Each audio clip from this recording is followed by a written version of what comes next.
what's going on? You know who it is, you know what it is. Alright, man.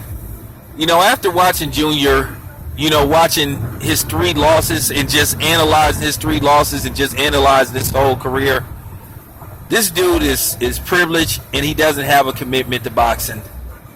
I've just looked at how he fights. He has a sloppy style and he just couldn't beat most elite fighters at 154 or 160 or 168. He loses to any A-level fighter, any possible B- fighter. I just don't see him beating any. He gets the shit beat out of him by Badu Jack, loses that fight. James DeGale humiliates him. The Chalo brothers probably both knock him out. And to be honest with you, I don't think he would have beat Triple G. I think Gilberto Ramirez beats him. It's him. It doesn't matter who he trains with. Sometimes it's not the trainer, it's just the fighter. And you can change as many fighters as you can, but if you're not willing to listen to your trainer and accept new methods on how to beat somebody and listen to the visions of your trainer, you're never going to be who you can be. This is just fact. This man, it went from Freddie Roach to, if I'm not mistaken, Robert Garcia, Nacho Bernstein, and I'm hoping that he don't go to Virgil Hunter, because I don't even think Virgil Hunter should even waste his time with him. It is just nothing you can teach this dude. It's just certain things you just can't teach certain boxers. They are who they are. And Junior is who he is. I just think that Junior is not an elite fighter. He was never an elite fighter. Junior is a B- fighter at best. Like I said, I'm serious, I could name possibly 15 fighters off the top of my head that can beat Julio Cesar Chavez Jr.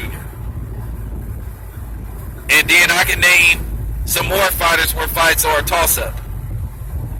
I just think I've just seen enough of him to know that he ain't that guy. He ain't what they make him out to be.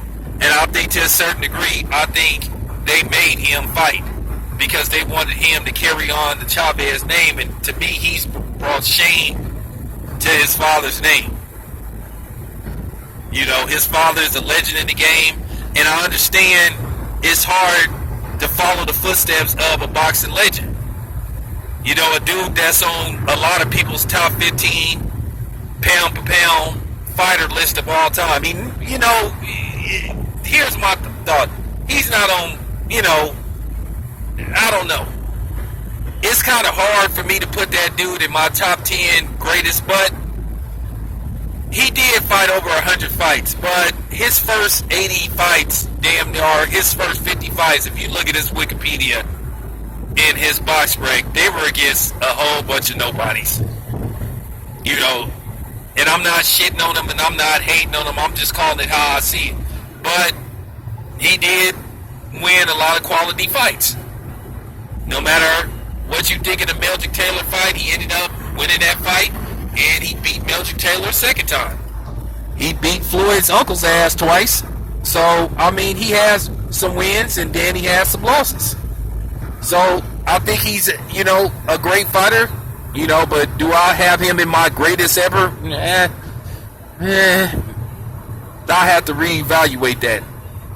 Because I think there was a couple of Mexican fighters that I think was better than him and didn't fight as many fights as he did. I just look at the quality of opponents, So, we're not going to get into that.